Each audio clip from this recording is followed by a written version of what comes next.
اور جب ہم نے فرشتوں کو حکم دیا کہ آدم کے آگے سجدہ کرو تو وہ سب سجدے میں گر پڑے مگر شیطان نے انکار کیا اور غرور میں آ کر کافر بن گیا۔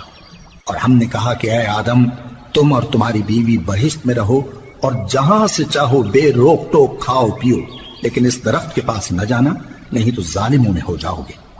پھر شیطان نے دونوں کو اس درخت کے بارے میں پھسلا دیا اور جس عیش و نشاط میں تھے اس سے ان کو نکلوا دیا۔